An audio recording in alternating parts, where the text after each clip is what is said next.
Welcome to Raids and Barrels. It is Monday, February 9th. Derek Van Riper here with Eno Saris. On this episode, we continue our position preview series. We make a move into the bullpen. This is our 2026 reliever preview, focusing very heavily on closers because saves are critically important in most fantasy leagues. We will talk a bit about setup guys and some saves plus holds leagues a little bit later on in the show as well.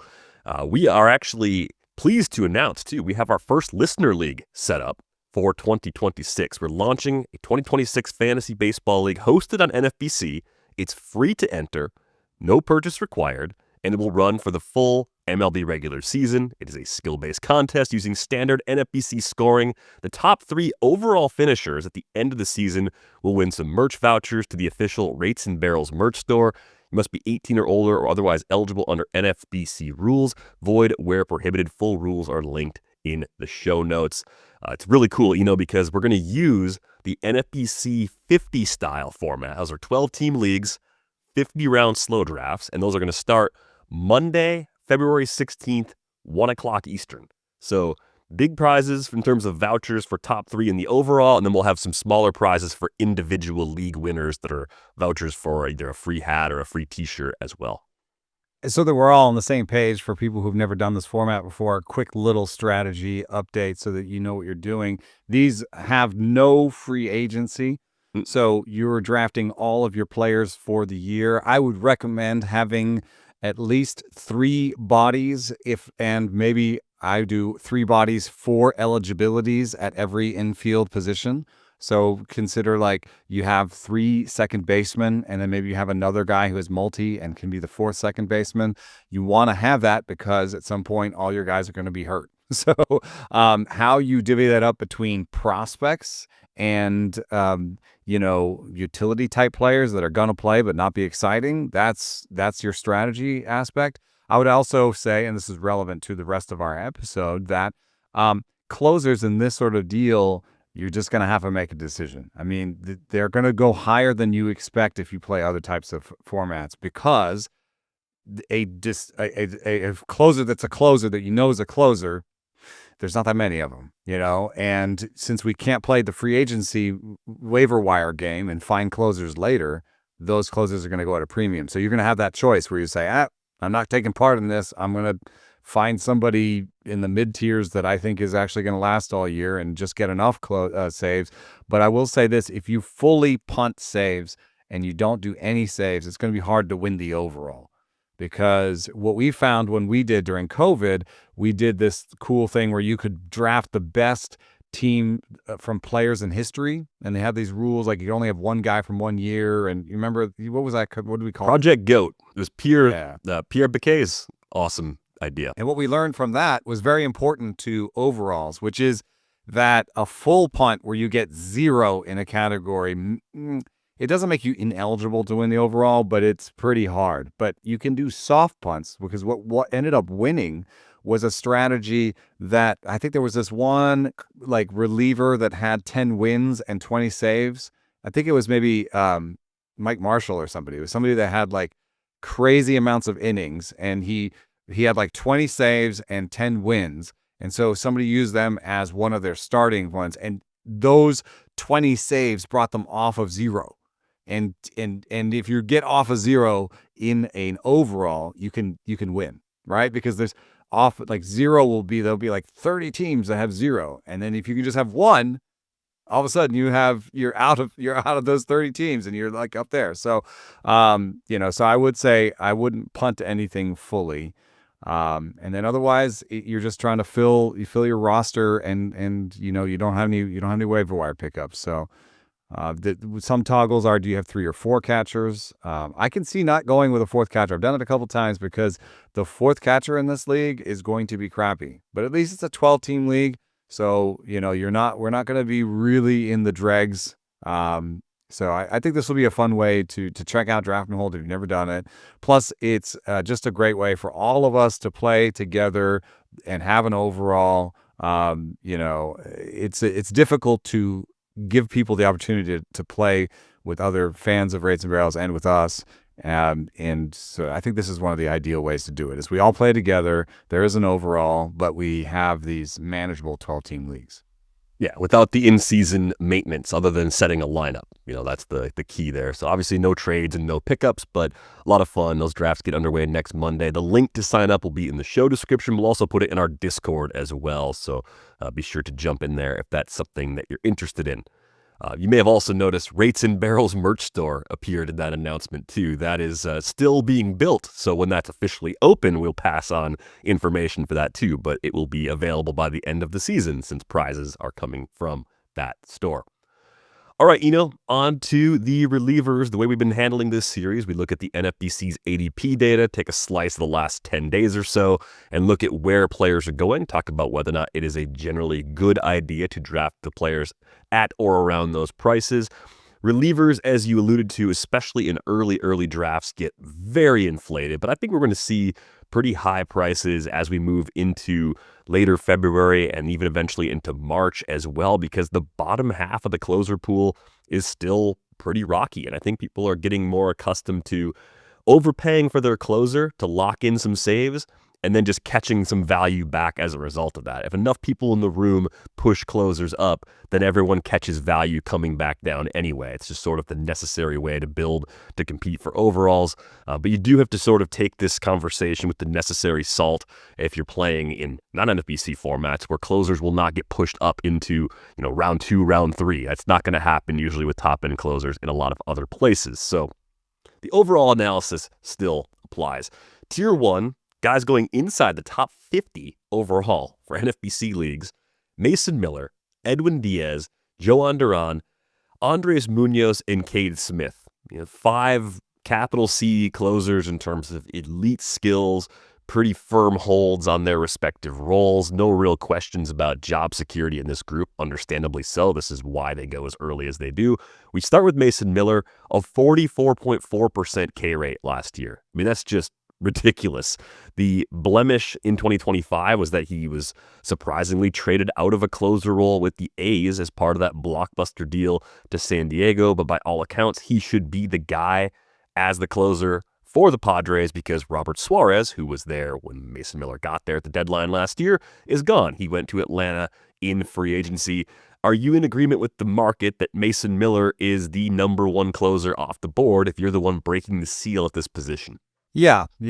I mean, the only risk I think here is injury, and we've had 2 straight years of health from him. I think really limiting the amount of pitches has just been the way to keep him healthy.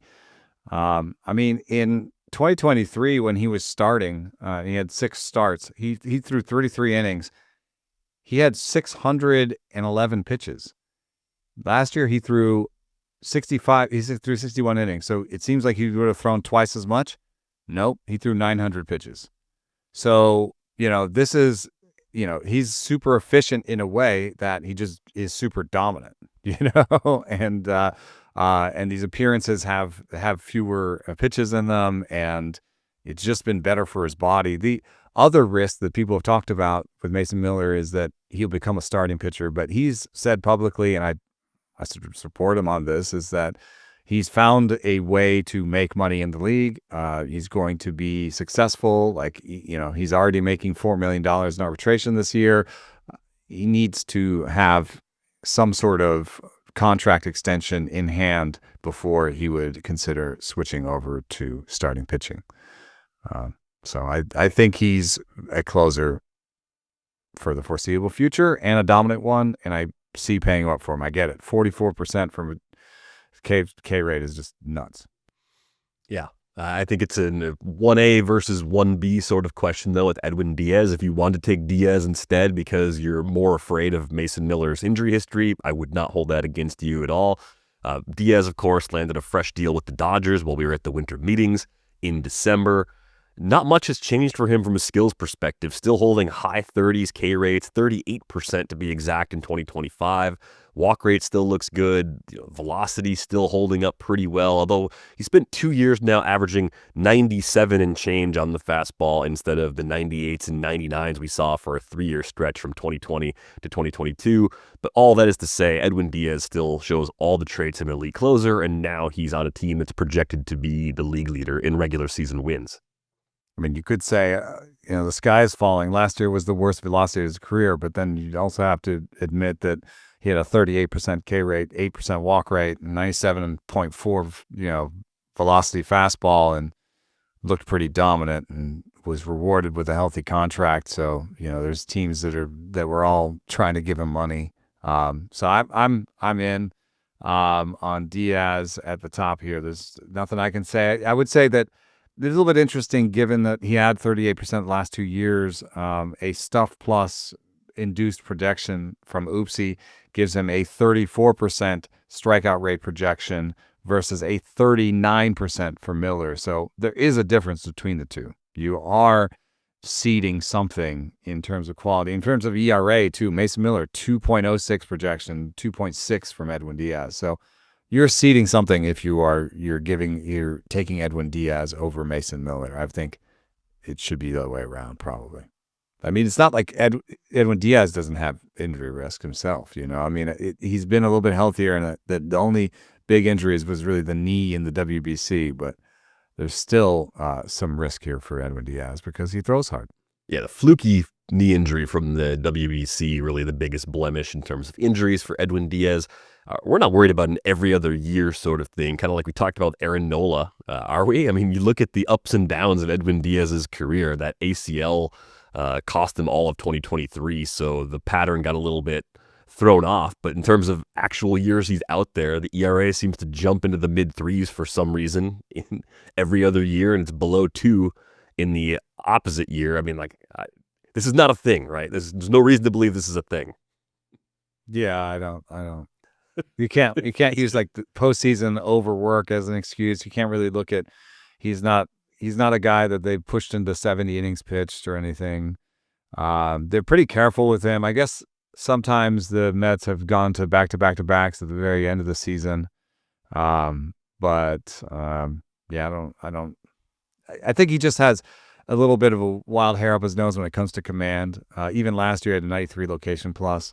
And I think that just some years that command bites him a little bit harder than other years. Also, you have to remember that, these relievers are just a collection of small samples. So when he has like a 3.52 ERA one year and a 1.31 the next year, the difference might be 2 outings. Like he has 2 4-run outings, in one year and he doesn't in the next year. And that could be the difference. Yeah, it doesn't take much to spike those numbers. From the bottom 3 in this group, Jhoan, Duran, Muñoz, Cade Smith. I mean, it seems like you might be following ADP so far in terms of how you stack them up, but is the gap between these 3 even smaller than the gap between Miller and Díaz? Yes, I think there's virtually no difference here. If you want to, go just by projections, then Andrés Muñoz is your guy. If you want to go by stuff plus, Duran is your guy. And Cade Smith is kind of in the middle of both of those things. The reason I have them Duran, Muñoz, Smith, or at least the reason I have Muñoz behind Duran, even though he has slightly better projections, is that I think that the Mariners' pen has more obvious guys that could steal a couple saves here or there from him. You have Jose Ferrer, who I know it wasn't that great last year, but has the stuff to steal some lefty saves. And I'm not talking about like taking the job from Muñoz. I'm just saying like, a game where maybe another closer might go back to back.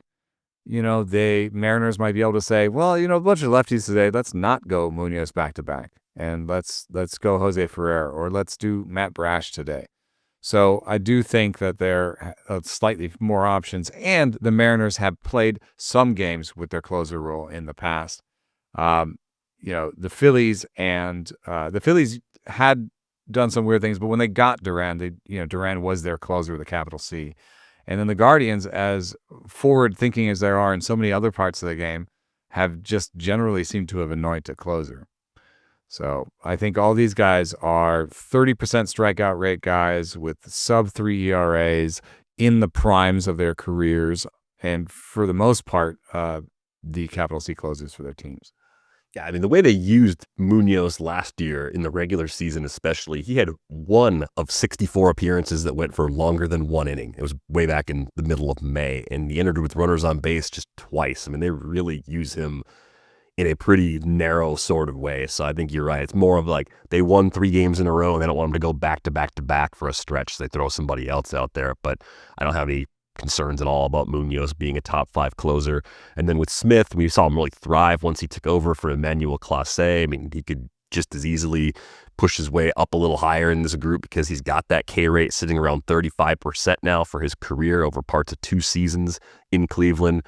Really ticks all the boxes you're looking for in an elite closer. Let's get to ADP Tier 2. Guys that go from about pick 50 to pick 75. It is a 4-closer group, including Aroldis Chapman, David Bednar, Josh Hader, and Devin Williams. You know, Aroldis Chapman is just not like other pitchers we've seen in our lifetimes. I mean, got down to a 6.6% walk rate last year, which was the best of his career. He turns 38 at the end of February. Physically, it doesn't look like he's showing any signs of slowing down just in terms of stuff. He's just a mountain out there. Long track record of double-digit walk rates makes you think that that control gain might not be sustainable. And when that control wobbles, he can post elevated whips. We've seen 125 and higher in each of the previous 3 seasons before that like massive leap back in the right direction last year with the Red Sox. So I don't know what it is, if it's just like the age or the walk rate or the combination of the two or what it is about my brain, but I can't fully just buy into another year like the one we just saw from Chapman, as impressive as it was. Yeah, I've been trying to avoid him, but, there are drafts that I was recently a part of one of them where he actually goes last of this foursome or just ahead of Williams. I think I comfortably have him enough ahead of Devin Williams, given maybe just a recency bias. But also, if you look at the projections, Chapman's are a little bit better than Williams. And you can point to some actual change in Chapman's arsenal if you want to, because he threw the most sinkers he'd ever thrown last year. And he's become this fastball sinker guy. He has 4 pitches now with the splitter and the slider. So there's been some evolution to his game. He's not exactly what he once was, although he still throws really hard and gets really excellent stuff numbers. So I'm willing to take him, but between him and Hader, it's a knife's edge. Because for me, Josh Hader is younger. He's got this injury question. If he didn't have the injury question, I would take Josh Hader over Chapman really easily. So, and then there's times you'll be in draft rooms where Chapman goes last, and Chapman goes as sort of a, after him. So I think there's a clear top 10, may even be a clear top 9, and Chapman's in it. So if you want to quibble with the rankings, I think this is where the quibbles start. Yeah, I think the question with Hader is going to come down to what he looks like this spring. It was a capsule sprain that he had at the end of last season, and they're saying, and he has said, that he's been on a normal schedule since the end of November. So the winter news was encouraging, but I think you have to see, what does he look like in spring? Are they going to hold him back a little? You can do that with relievers and not really jeopardize opening day. He's the kind of guy that if he were completely healthy, he'd probably be on the World Baseball Classic roster for Team USA. He's not on that roster, which is probably a reflection of him coming off this injury. So there is still some uncertainty, even though the early indications are that he's going to be generally okay. So I think if there's a reason to avoid Hader at the current price, it's just that uncertainty. We have to see how he feels once he really ramps it up in some game situations again. I think it's interesting that Chapman and Hader sort of bookend Bednar, of all people, right now, though, in this tier, because Bednar's stock has completely changed over the course of a year. This is how quickly things can change for relievers. He looks like he's comfortably the Yankees closer after falling all the way to a 22.1% K rate during his final full season with the Pirates in 2024. I think his past work combined with what he was doing post-trade and the current situation all align where he can fit into this tier. But something about clicking on Bednar's name as the 5th or 6th closer off the board still doesn't sit right with me because he hasn't had that level of dominance that you expect when you're drafting a closer this early. Yeah, the projections are lighter than the other people in this group. The stuff plus is lighter than everybody that we've talked about so far. That's led me to push him down. And this is where I start to differ from the ADP process. If we put my top 10 closers up right here, this is a pod exclusive.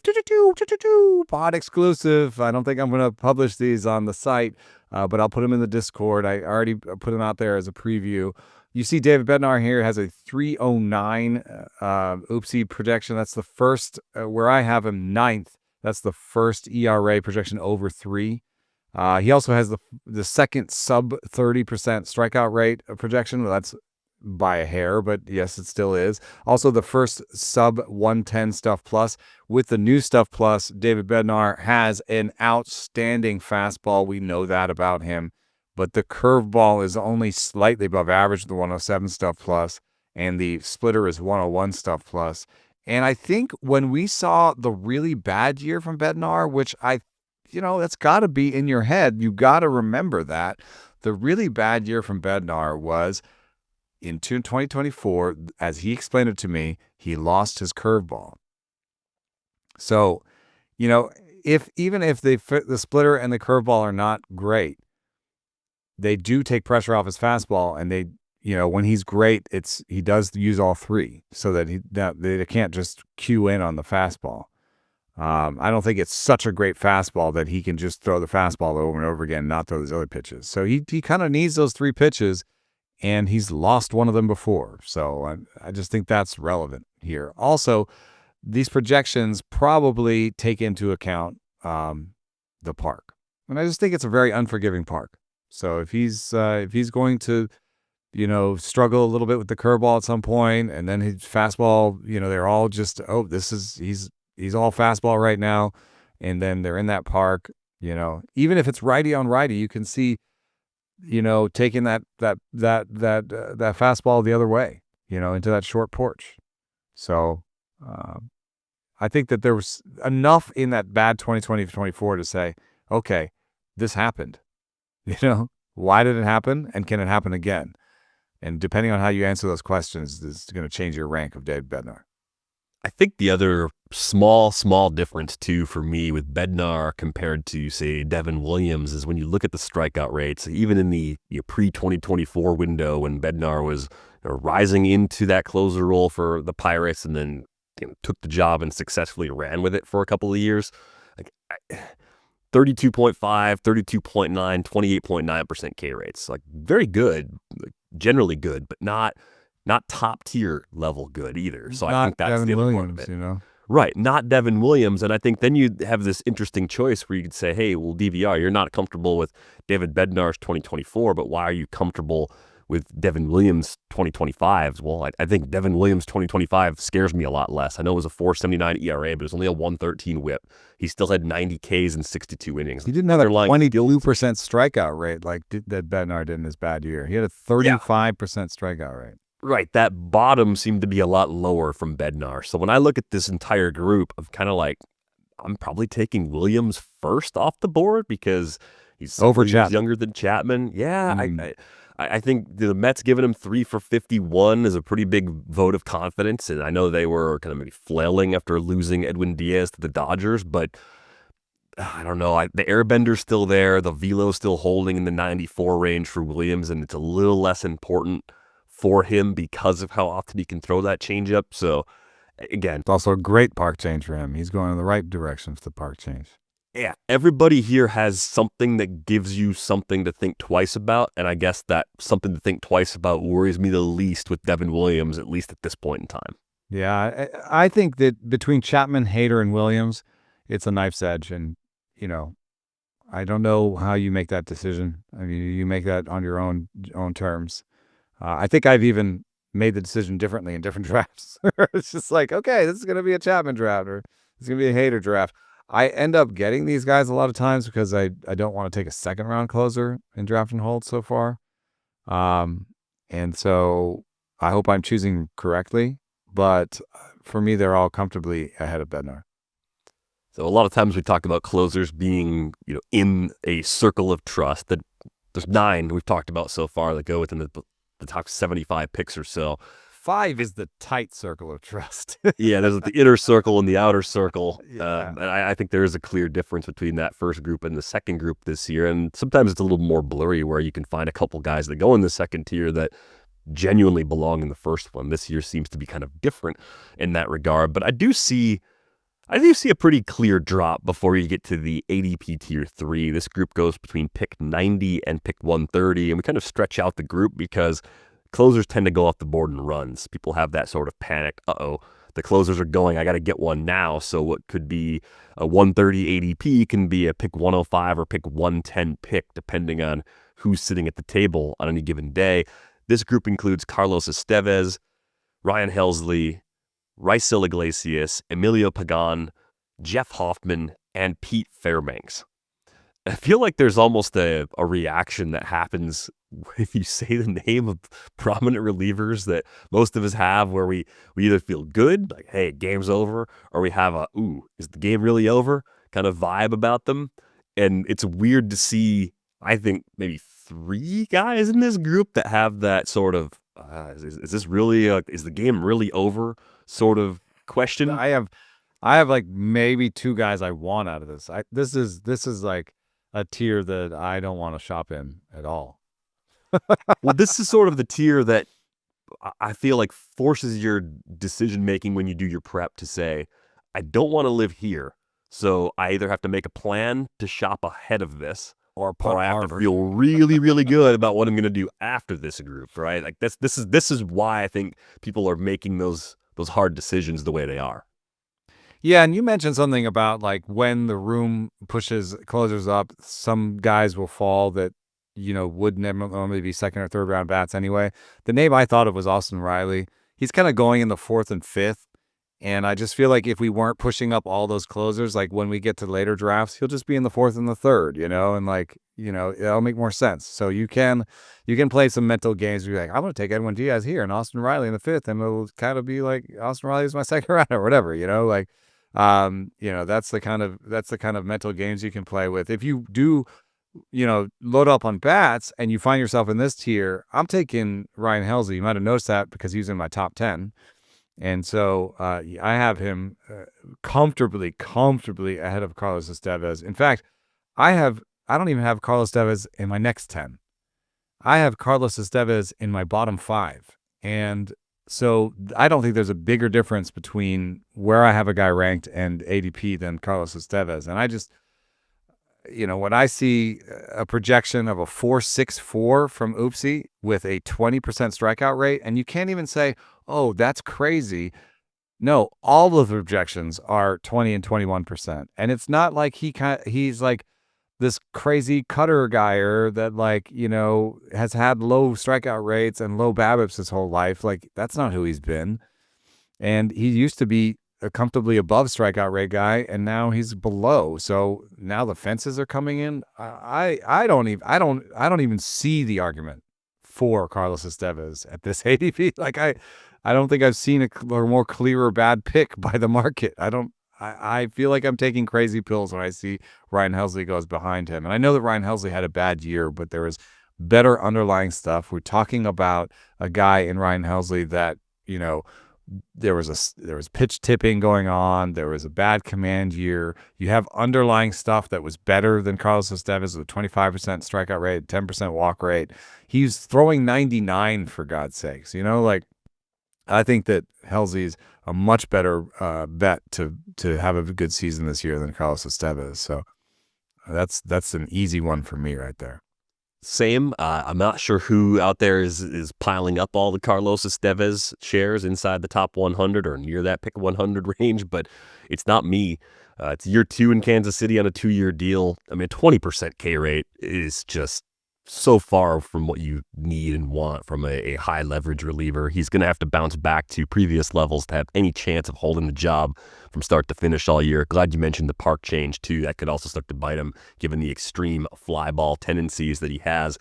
Helsley's the guy I like in this group too. It shouldn't surprise anybody who's been a long-term listener of the show. We know fluctuations year to year can be pretty extreme, and I think he's got the higher ceiling of anybody you're going to find in this entire group. But where I think it gets challenging, is if we all like Helsley, you, me, a lot of people in the industry, top-end players, like collectively, we're all kind of targeting Helsley, and he's kind of creeping up towards the top of this group, or maybe gets a bottom spot in the tier ahead based on ADP once we get to the later part of this month. Is there anyone else you actually would draft at or near cost as part of a run? Let's say you didn't have anybody yet, and this group plus Helsley, the 2 groups ahead of us plus Helsley, are gone. Is there anyone you like out of Iglesias, Pagán, or Hoffman, or Fairbanks that you think actually are worth taking a chance on? I don't love it. I guess if I was, you're going to put baby in the corner, I'd say Pete Fairbanks maybe, because, I think that, 23, 25 easy saves. I think there'll be just some non-competitive games where he's got an easy road to it. He's at home against, teams that won't put up too much of a fight. I think he has enough stuff left in him.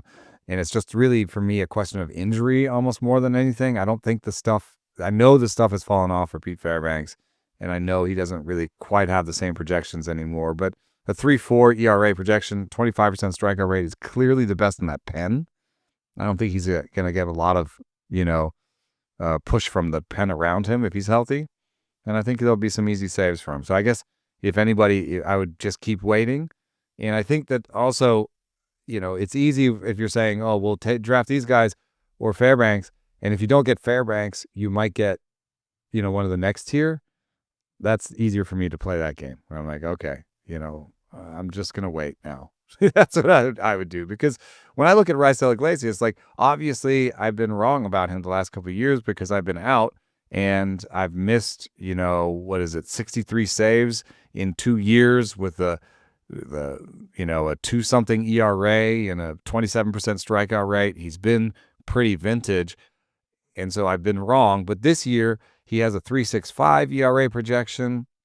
And I think more importantly, the stuff has finally fallen below average overall, and they signed another guy who has big stuff right behind him. So I think this is the year that he has the most pressure from somebody else on his team. Raisel Iglesias has Robert Suarez, Bobby fastball breathing down his neck.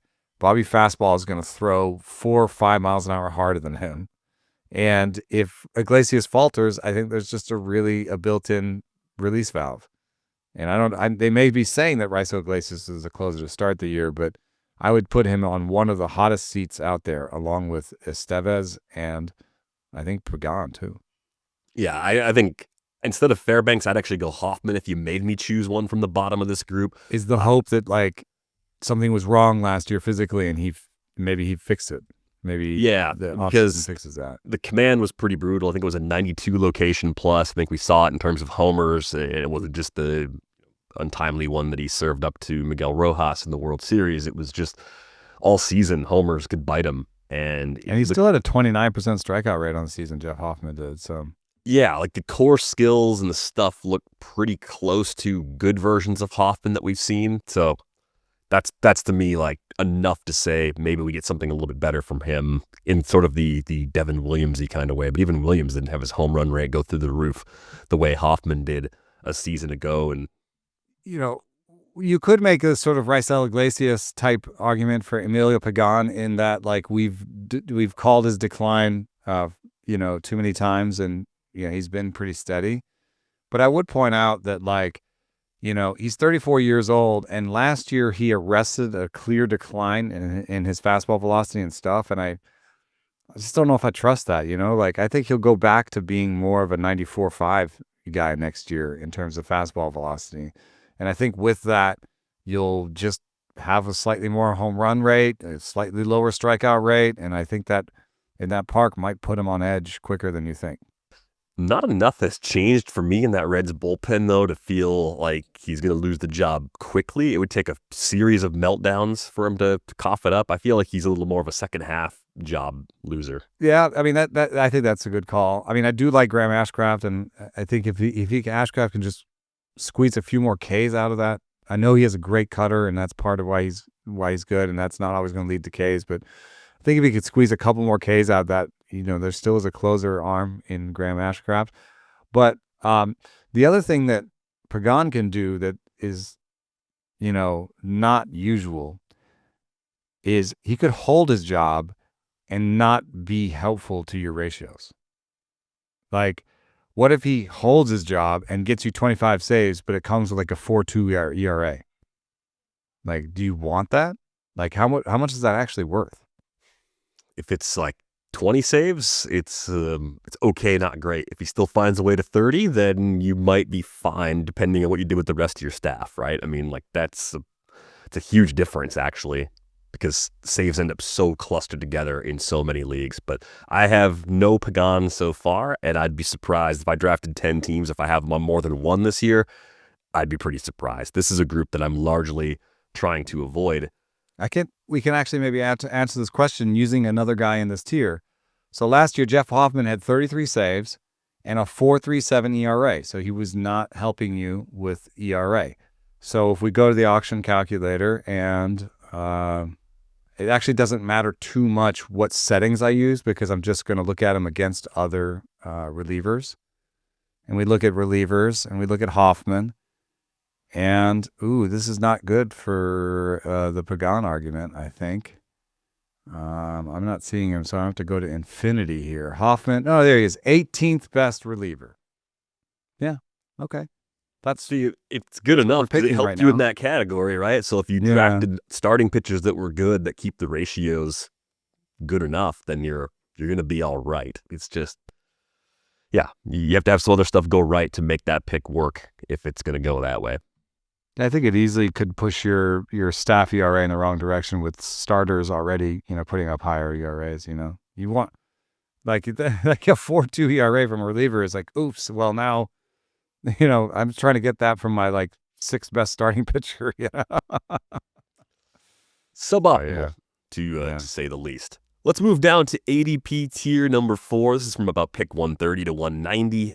Has 2 Brewers in it, which we'll get to in just a minute. Trevor Megill, Daniel Palencia, Kenley Jansen, Abner Uribe, Dennis Santana, and Ryan Walker, all sort of lumped together. I've been puzzled by this throughout the winter.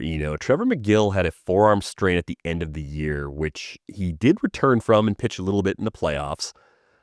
I'm making the assumption that he's the closer again when healthy, and that the only reason he wasn't closing in the playoffs was because he came back right off that injury. And I think it's a lot like the situation of the guy behind him, Daniel Palencia, who had a September shoulder strain that kept him out of the closer role after September, and they decided to use him in some critical mid-game spots throughout their playoff run. So am I missing something with Trevor Megill and Daniel Palencia in terms of how we expect them to be used?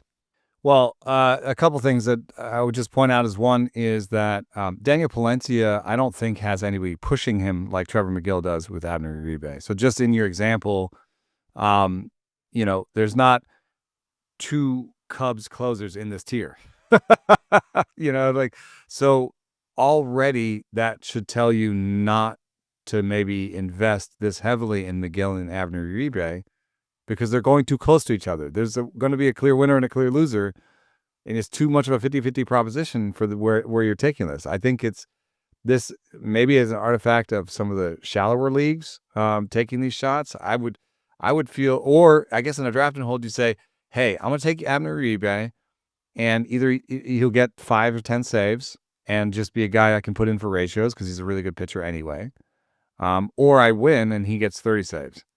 I guess that's the idea in draft and hold season. But I do think that, in a waiver wire situation, I would rather not take a closer here. I would not take Megill or Abner Uribe here because they're too close to each other. It's too expensive to do, the 2 guys next to each other. So I know that Fangraphs, for example, the reason my rankings have Abner Uribe in this tier and not Trevor Megill, even though some by ADP, Megill goes first, but in a lot of leagues, Uribe goes first. I have Uribe in the rankings and Megill not, because I have Megill in my setup rankings, and because my process was I took all of the guys labeled closer or co-closer on Fangraphs and did my rankings with those guys. So in some leagues, you're going to get Abner Uribe going over Megill because the guy is using the Fangraphs depth charts, and that's what's being fed into it, is that Uribe is the closer. I just think it's too close to each other to take either of them, really. I think that's almost as much as I like Abner Uribe and Trevor Megill and have Abner Uribe high, it's a soft ranking for me, because if I was really in a draft right now, it'd be hard for me to take either of them because I just don't know which one's the guy. And it's a good problem to have because Megill, 31.3% K rate, 8.9% walk rate last year, 30 saves, had 21 saves in 2024. So I just think that longer track record, if they're going to stick to one guy, points him to being the guy with the job as long as he's actually healthy. Uribe showed better control than we'd seen at any point during his time in the big leagues. A 9.1% walk rate, by far the best we've seen over parts of 3 seasons, and he did it with a lot of strikeouts too. Also had a 30% K rate. So you have 2 excellent high leverage guys. Order matters, of course. I'm a little more into Megill, just assuming that past structure of bullpen is the thing that wins out here. But maybe, I don't know, maybe the Brewers have another trade up their sleeve between now and the start of spring training. Yeah, hold on to your hats, because there does seem to be an opening at third base, and how they're going to fill it. But if you get my next top 10 closers up, and you put this table up right now on YouTube, you can see that I have Daniel Palencia as the best of this group, and I have him 11th, so I have him ahead of some of the guys we just talked about. So that's when I was alluded to the fact that I might wait for Fairbanks because I have better options in the next tier. Palencia is the guy I was thinking of, and I just think that I laud the Cubs for investing in their bullpen, but the investments that they made in their bullpen, none of them are closer material for me. Nick Maton does not close for my team. He's too much of a 40, 50, 60% slider guy. Like, he's too Pierce Johnson-esque for me to trust him. I want a guy with a big fastball as my closer.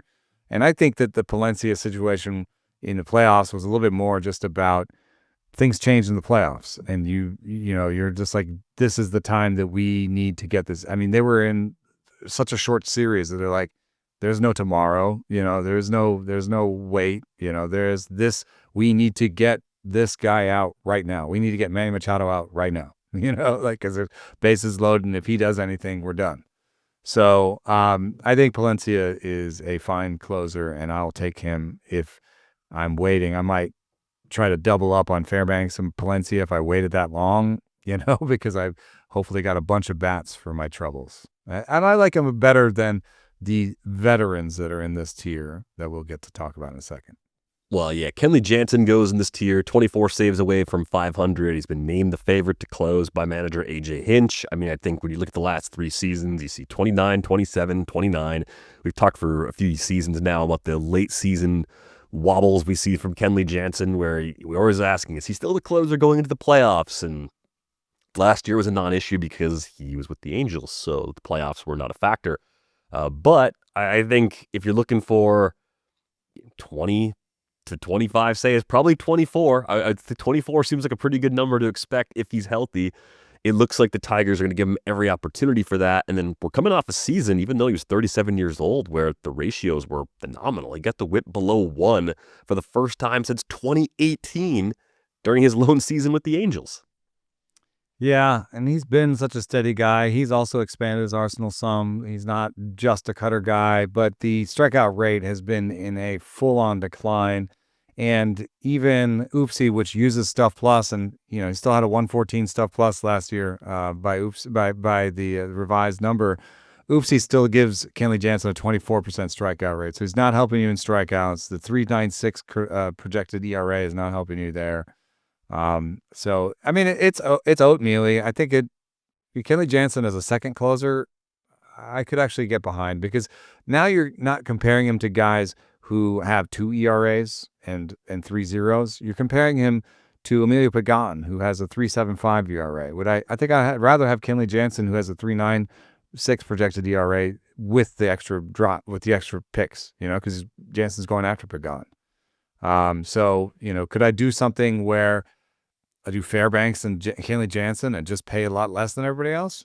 Yeah, I get it. Even in a draft and hold, you could do Fairbanks, Kenley Jansen, and Ben Joyce, and hope that Ben Joyce gives you 10 saves when Kenley Jansen loses his job, and that from the group of them you get 50 saves. That'll put you in the middle of the pack in saves. I think that the sort of target is really only in draft and holds because there's no waiver wire. The target for saves is around 65 saves. Gets you into the top 4. So that kind of approach to draft and holds makes a lot of sense. Yeah, I think you're comping Jansen correctly to some of the guys that go in the tier above, just in terms of your overall expectations. Ideally, the second of your closers if you're gonna do that. But if you got just pushed out on some runs, maybe you're drafting at an end where nothing was going your way, and by the time you came up to pick, it just didn't make sense to take whoever was on the board.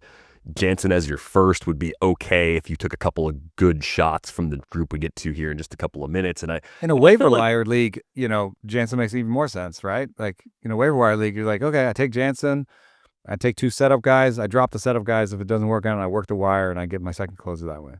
Yeah, maybe you pick up Will Vest when Jansen loses the job if Vest is the one that replaces him, or you just pick a different team that's kind of finding their guy right now and take that closer and run with them.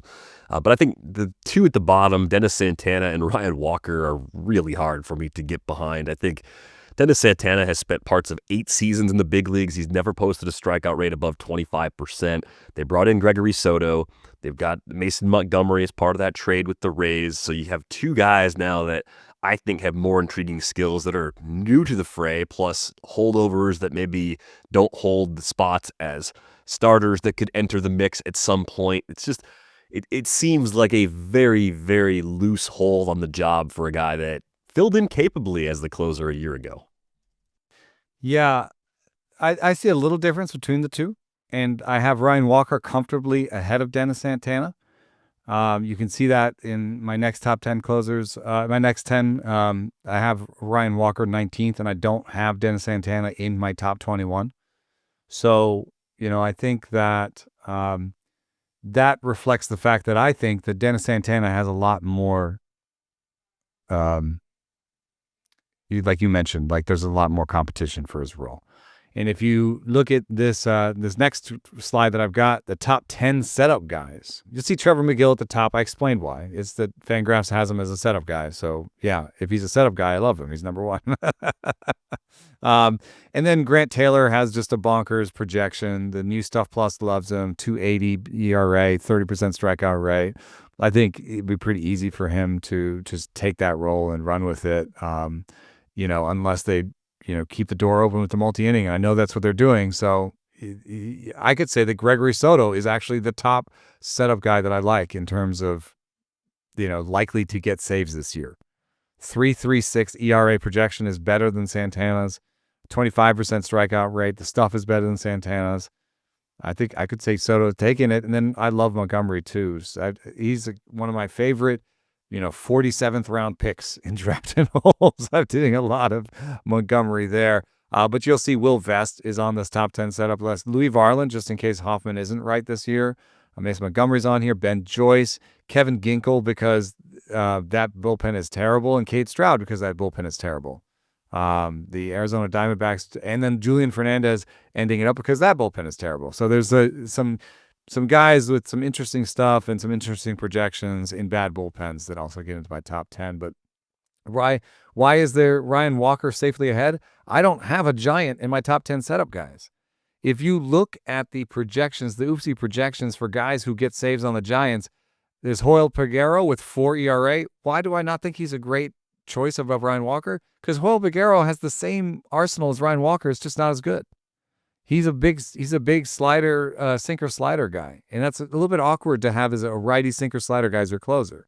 If Ryan Walker loses it, it's because lefties, hit some homers off him. You're going to go right to the next guy. I know how Joel Peguero throws like nearly 100. So maybe you're just like, oh, we'll just take the gas, I guess. Eric Miller's a lefty, and I don't really think they have a great lefty in the bullpen to take pressure off him. So in the past, historically, managers have been less likely to use lefties as closers than you would expect given the population of baseball. So I don't think it's Eric Miller. Jose Butto has really pedestrian stuff. I think he's in Spencer Bivens. Those guys are middle relievers. I don't really see, unless a guy like Hayden Birdsong goes to the bullpen this year, and I think that they don't actually have great starting pitcher depth either, because Trevor McDonald, Hayden Birdsong, Carson Wisenhunt, Blade Tidwell. I like Blade Tidwell, but I don't really love those pitchers. They're not great pitchers, and that's their depth. So I think I would keep Birdsong as starting pitcher depth. It was me. I just think Ryan Walker uglies his way to a 3.75 ERA and 30 saves and just keeps the job all year. So if I was forced to choose between those two, I'm taking Ryan Walker, and I have a couple places where I have Ryan Walker. Yeah, it's too bad Randy Rodriguez down for 2026 for Tommy John surgery, because I think he would have been probably within the first 2 tiers ADP-wise based on the skills he was showing us, and he's lining up perfectly to just stay that guy after they traded Camilo Doval away to the Yankees at the trade deadline last year. But generally a group that I'm trying to avoid at the bottom, at least in this third tier, or fourth tier rather, because I think I like some of the guys that go a little later. ADP Tier 5, after pick 200, Griffin Jax, Seranthony Domínguez, Robert Suarez, Edwin Uceda, Robert Garcia, and Riley O'Brien. First of the group is Griffin Jax. I like Griffin Jax just as much as I like some of the bottom guys that go ahead of him, because the Rays brought him in for a reason, and I think the thing that would make him uncertain is they have not named a closer, and he's got enough pitches, and he's been used in multi-inning relief roles in the past to where they could just push him as part of the bridge to the 9th inning instead of just making him the regular closer. Yeah, but he's wanted to start, and I don't think they're giving him an opportunity to start. So there's not really too much of a reason to keep him in a stretched out role. Last year he had a 2.35 SIERA, so I think that a lot of the 4 ERA last year for Griffin Jax was just poor luck. The strand rate was down. The BABIP was crazy, 368 BABIP. I don't think he deserves that. And his fastball velocity was still steady at 97. So when I look at that and I look at the competition, yes, I do like Edwin Uceda, and Garrett Clevenger has a really good projection as well. But Garrett Clevenger, again, it's a good projection. And he had a 97-mile-an-hour fastball last year, but it was a pop-up year velocity-wise. If he goes back down to 96, 95, you expect a lower strikeout rate from him. I don't know.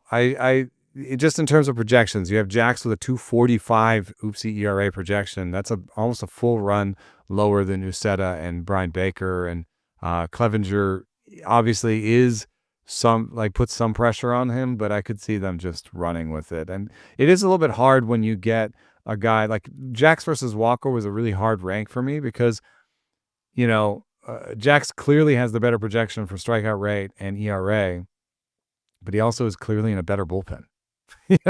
So it's like, where do you take? Do you take the sure thing? You don't. Seranthony Domínguez is somewhat similar, where he's boring as a projection in terms of 3.50 ERA, decent strikeout rate. No. If you think Grant Taylor is going to continue to be stretched out in multi innings, then I don't really think Jordan Leisure is that much of a problem for Seranthony Domínguez. So Domínguez is a little bit like Walker. Jax is I don't know. Is that more like Suarez? Like best projection and a good pen? I think that's probably fair. I think the key difference for me would just be that Iglesias has a long track record of being the guy, and no one really has that in Tampa Bay. Like, you could look at Jax, you could look at Clevenger, you could look at Uceda, who had over 100 Ks last year, you could look at Brian Baker, and you could tell yourself that any one of those guys are good enough to close, because they are, which speaks to their ongoing ability to load up a bullpen full of high-quality options. So I just think if I'm taking a chance in this general pocket, after pick 150 even, I really want the possibility of a top 8 closer by skills. And Jax has that. Jax is the kind of guy we could be treating like we treat Cade Smith right now. We could be doing that with Jax this time next year. That's sort of what I'm looking for, because I'm still giving up something else around pick 200 that I generally care about on my roster. Like I'm passing on other players I like at this point. Once you get down outside the top 300, then it's just about who has the job right now, who's going to close for a little while, who's going to get me 5 or 10 saves. I'm not as worried about kind of landing the plane perfectly as I am when I'm taking my shots at this price point. Yeah, I think that's an excellent way to think about it. It's an argument for Jax over some of the more boring veterans like Seranthony, Domínguez for sure, because he'll run with it, I think. And I think you might take that same argument to take Riley O'Brien over Robert Garcia, just because Riley O'Brien has, I think, slightly more interesting stuff than Robert Garcia. I like Robert Garcia, and he's on the other end of this sort of lefty-righty discussion that we should always have. But I put Robert Garcia and Riley O'Brien right next to each other in terms of projections, with the caveat that, like, Riley O'Brien's a righty and Jojo Romero is a lefty. And so you'd think, okay, Riley O'Brien's more likely to get it. Well, the Cardinals also have Justin Brule, who was bad last year, but has some interesting stuff under the hood. If he steps forward as a lefty, that allows Jojo Romero to be the lefty closer. Now, Jojo Romero as a lefty closer, is that a good idea for the Cardinals? What are they doing? I think what they're doing with Jojo Romero is pumping up for a trade. So I think it's a little bit weird that Riley O'Brien's going ahead of Jojo Romero, because I think Jojo Romero is likely to start the season as a closer and close for them for 2 months, and then 3 months, and then Riley O'Brien gets the last 2 months. So the shape of the season matters, and I think I'm just reading the tea leaves to hear a little bit about what the Cardinals are and what they're doing. Whereas the Rangers, they've got Robert Garcia, they've got COL MIN, I think, who take the job as a righty with decent stuff and a good season last year. Do they have an obvious left-hander that can take the pressure off of him? No, but he might just be the best reliever in that bullpen, and so they might just shrug and say, well, so what? He's left-handed. Yeah, I think by K- BB percentage projection, Robert Garcia is the second best pitcher on the staff from the Oopsie projections. DeGrom's the only pitcher the Rangers have above him at 20.3%. So that's your takeaway stat that gives you that little extra nudge on Garcia if you're stuck down in this bin. I'm with you on the Cards being maybe a little more unsettled or more of a committee, even if it's not like mixing and matching throughout the season where it's just going to take 2 or 3 different guys to get them there. I was surprised that you seemed like you like Romero maybe a little more than I expected. I thought you were a pretty firm Riley O'Brien is a good dart if you're waiting too long for saves sort of guy. I have Jojo Romero ranked like 30th, and among like 38 pitchers that were ranked that were closers or closer committee on Fangraphs. So I don't have Romero high, but I did take Romero on a draft and hold recently as my second closer because I waited a really long time. And I figured there's actually maybe 10, 15 saves in this arm. And hopefully, and I did pair him with like Ben Joyce and Lucas Erceg, who I think are names that you should know in pens that are going to have different closes at the beginning of the year than the end of the year. Lucas Erceg in Kansas City and Ben Joyce in Anaheim. But, like Robert Stevenson, I have actually right there with Robert Garcia and Riley O'Brien. He goes a little bit later in drafts. I think Robert Stevenson is a little bit like the Griffin Jax thing where there is Robert Stevenson, Kirby Yates, and Drew Pomerantz. But again, Pomerantz is the lefty. Ben Joyce coming off injury. Kirby Yates is the veteran with the lower velocity. Stevenson, to me, looks the part of a closer. I think he could just take the closer role and run with it. And there's a outside chance of, I don't think it's necessarily top 5 or top 8, but could he be top 10, top 15 closer at back end prices? Yes. So Robert Stevenson is a guy that I might like better than some of the guys in this tier even. Yeah, entering the final year of that 3-year deal, injuries have been a big part of the story for him. Just 10 innings with the Angels through the first 2 seasons so far, but you kind of get the sense that maybe they'd want to get something out of that deal before it runs out. as far as Stevenson goes.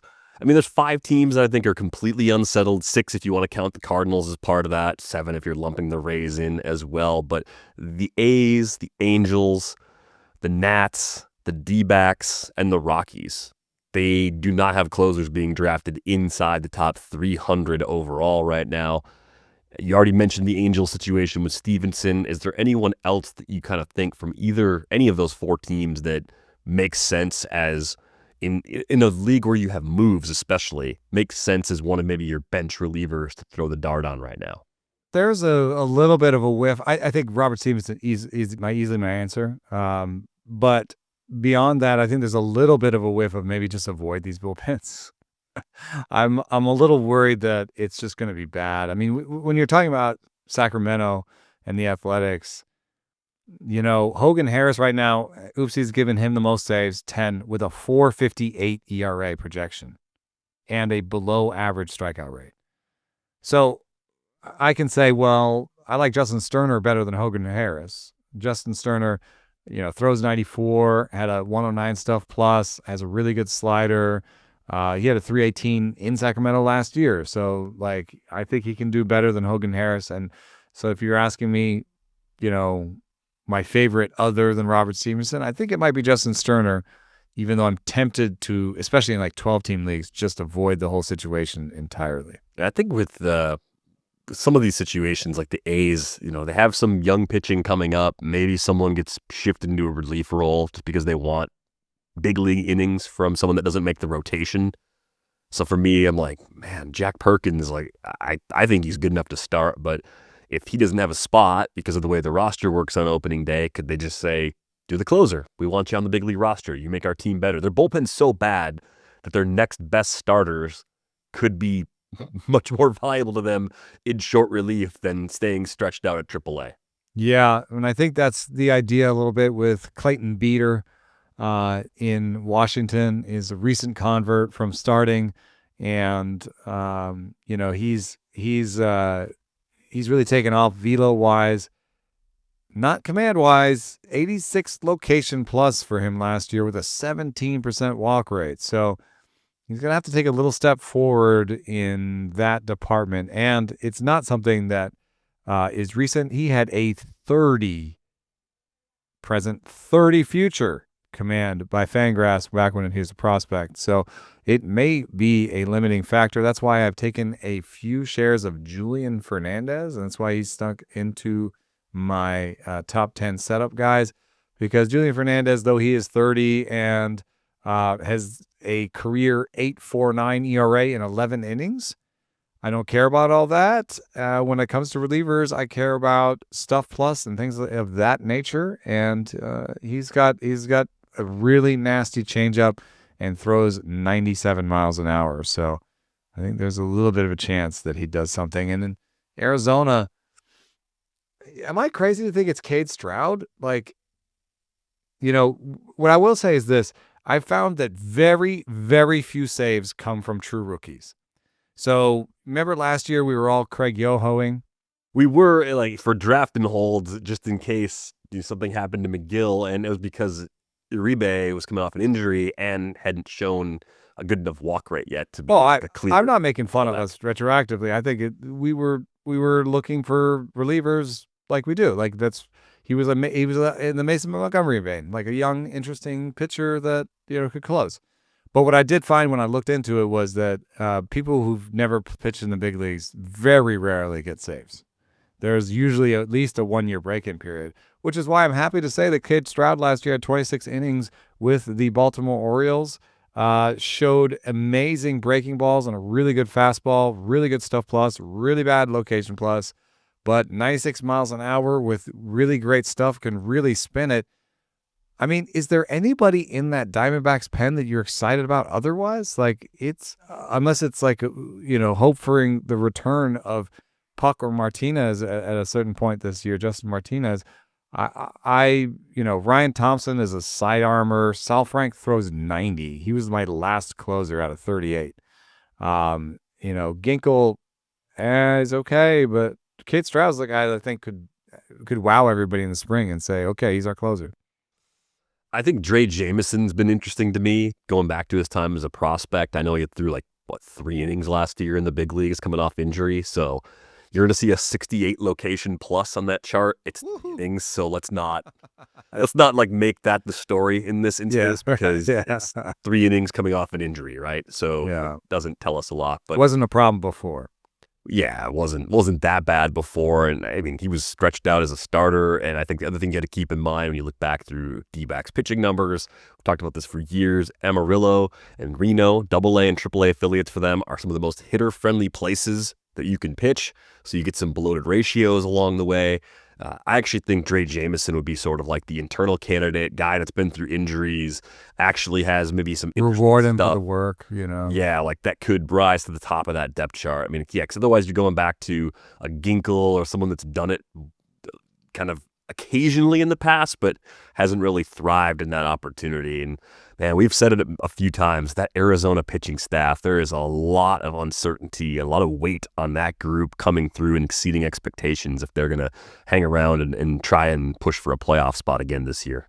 Yeah, and then I think Colorado, I mean, I think if Victor Vodnik pitched for somebody else, I'd be fairly excited about him. You know, this is a decent 99-mile-an-hour fastball with a good slider. You know, it's actually a 3-pitch mix. He's got some command. He's demonstrated some decent strikeout ability in the past, at least. I think just, you know, his K-BB last year wasn't that exciting either, and the park is just so bad. I mean, who is it for you if it's not Vodnik?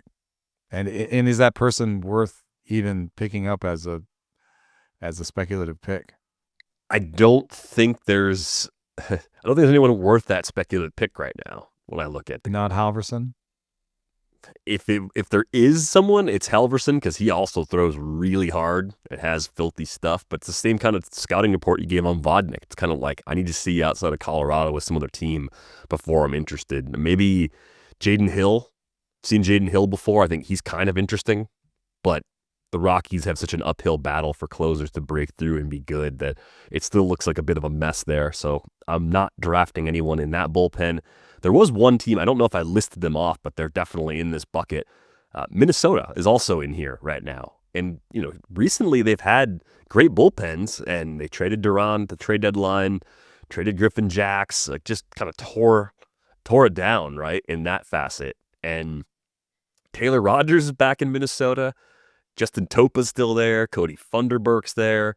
Is there someone from that trio or someone else further down the depth chart that actually intrigues you as a possible closer for the Twins? I actually had some shares of Cole Sands, but it's an awkward pick for a closer because it's not fastballs forward. You know, it's a good breaking ball, and then, you know, I actually had a final round pick of Cody Funderburk in one draft and hold 15 team. Just because it's good stuff and it's sinker slider and it's funky. But again, you know, in terms of velo, Funderburk is coming in with the, 92-mile-an-hour heat. And his career K-BB is 23 minus 10, so it's right on average. I just thought maybe he just gets outs in the Ryan Thompson way and, you know, gets 10, 15 saves just because he's getting outs. I don't know. I think this might be the closest to a true avoid just because I don't have anybody I want to, you know, grab with two hands. Yeah, I keep waiting for someone to emerge from, you know, the depths to be good. There's a Taj few Bradley. Games. You think Taj? Yeah, I mean, I don't think they'll do it yet. But if they felt they had enough depth, you know, in the starting rotation, you know, to me, Wood Richardson, you know, could they move one of their David Festa? Could they move one of their starting pitchers out of the depth and into the bullpen? I think they would immediately become interesting because remember, you know, the some of the best relievers were once starters, you know, so that's a lot of these guys. If you just gave them 2 miles an hour more on their fastball, would be a lot better. Eric Orza from the Rays organization ended up there. Big splitter guy, doesn't have premium fastball. I mean, it's to me, it looks like a pretty wide open battle. If they want to go with someone who's done it before, then Taylor Rogers is quietly a closer that's going very, very, very late right now. But I don't think I'm committing to that right now. I think I want to see a little bit this spring before I dig into that Minnesota bullpen with actual parts of my roster. Anything else you want to throw out there, either for like sold league strategy or any other reliever thoughts before we go? No, one of those little small, really important things is I always have to make a list at some point of the starting pitcher eligible, like guys who get holds. Oh, the Sparps? Yeah, the Sparps with holds. I always have to come up with those, but it's better to wait on those because a lot of those are spring training converts. What you're looking for there, I think, is just guys who are out of options on teams that are cycling through depth options, and you can just see that coming. I mean, it's what happened to Trevor May, right? Like he became a good reliever because at some point they just needed the reliever more than they needed the extra starter. So I think that's going to happen to some of these Twins. I just don't know when it'll happen, and it has something to do with where they are in the win cycle, and it may have something to do with this new owner and him coming in there and being like, Taj Bradley looks like a closer. Okay, boss. Well, if he's going that far into the baseball ops side, it's going to be a really tough year, I think, for the Twins. But we'll see how that one plays out. I have one other thought I didn't throw out there earlier. We were talking about the uncertainty around Hader. I think one thing I've been doing in early drafts is I've been willing to take Brian Abreu at the price, because if Hader doesn't bounce back as he ramps things up and gets back to game situations again, if he doesn't feel good, I mean, capsules are serious injuries. Brian Abreu is a very capable, high-leverage reliever that I feel like in draft and hold especially, he's good enough to use just as a filler setup guy. So you're not completely without value in a situation like that if you take that shot on Abreu. Like the assumption of health on Hader is strong enough where the price on Abreu is low. I'll leave this. I'll put this document that I've been working on, in the Discord so people can see. But my next 10 setup guys, which we didn't make a chart of because it's not that relevant to that many people. But it was interesting because the next 10 guys, I was like, I don't care as much about saves with these guys anymore. I just want really good relievers. And so you have Brian Abreu as the Adrian Morejon, Jeremiah Estrada.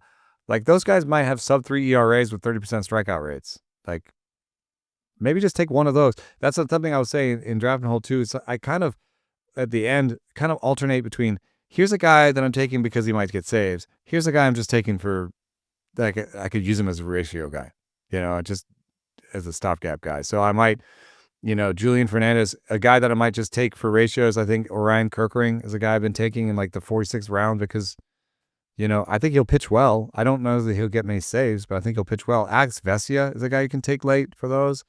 Jose Alvarado, I don't think he'll get saves because of what happened. I mean, because of the PED suspension, and I just don't think I think there's like some team aspects to that. But Garrett Whitlock has a really nice projection. Jose Ferrer has a really nice projection. Jose Ferrer has a 2.72 ERA projection. So there are guys. Fernando Cruz has a really nice projection, 31% strikeout rate, 3.3 ERA. So those guys are all relevant, even if they don't get saves. There'll be weeks where you're like, oops, my saves guys are terrible or hurt, and I don't have enough starting pitchers. It's really nice to be able to take like Brian Abreu and just, nice. I'll just stick that in and get a few Ks and keep the ERA down. Yeah, I think that larger group is the group you're generally hoping to just get in saves plus holds leagues. Guys on good teams and deep bullpens, they don't have save versus hold doesn't matter. I mean, sometimes the category's weighted where the save is twice as valuable as the hold, so you still want to care about saves more if you're in a league that plays like that. Matt Brash kind of strikes me as interesting in leagues like that. I mean, that whole Rays bullpen, like you could just stack the Rays in a saves plus holds league and it probably wouldn't cost you that much and you'd end up probably fine because the ratios and strikeout rates are going to be good. Yeah, the one thing I will say in saves plus holds leagues, I do try to get one closer. And my reasoning is this, managers have to, and this is a little bit of a non-analytical answer, but managers have to answer to the media about who their closer is at the end of the day. Like that's a big thing that comes up in scrums. It's a big thing they always have to answer. It goes into the media. It goes into written pieces. Everybody wants to know who's your closer, who's your closer, who's your closer. So I, in fact, think there's much more pressure on naming a closer and sustaining a closer. The dreaded vote of confidence, keeping them in, You know what people don't ask as much about? Who's your setup guy? Who's your eighth inning guy? What's going on in the eighth inning? What's going on in the seventh inning? Sometimes they do, but it's not as reported as heavily. So they make changes more often to their setup guys and their seventh and eighth inning guys because there's not as much scrutiny on what's happening there. So, it's a little bit more likely to get, if you get a closer, it's a little bit more stable in terms of saves and holds chances. And you might be cycling through if you go fully punt and just only take like seventh and eighth inning guys, you might be cycling through a lot. Now, you can probably still fill in on the waiver, but this is my argument for getting one good closer, even in a saves and holds league. Yep. Well, I think that's fair. And you also don't have to pay the premium for it. They get pushed down a lot on draft day in those formats. So it's not ignoring it completely. It's just saying I can wait a little while and still get someone I actually like from one of those first two tiers. That might be sort of the ideal way to think about the saves plus holds builds as you're playing in those leagues this season. We are going to go. A couple reminders. You can join our Discord with the link in the show description. As we said up top, we'll have details for our listener league posted in there as well. So feel free to click through, read about that, and sign up for the upcoming season. You know what else I do in the Discord is I've been doing that more fastidiously this year. Is I am throwing in, if you're a listener and not a watcher, I've been throwing in the charts that I talk about into a dedicated channel. So there's a channel in the Discord called Episodes, and that's normally where episodes post, but I've been posting the visual assets for each episode in those channels as well. So if you're like, what was that chart he was referencing? It's in the Episodes channel on Discord, so it's really easy to find. There you go. Nice way to get those visuals in there. So we got one more position preview to get to, our fourth installment of Starting Pitchers coming up on Tuesday. That's going to do it for this episode of Rates and Barrels. Thanks for listening.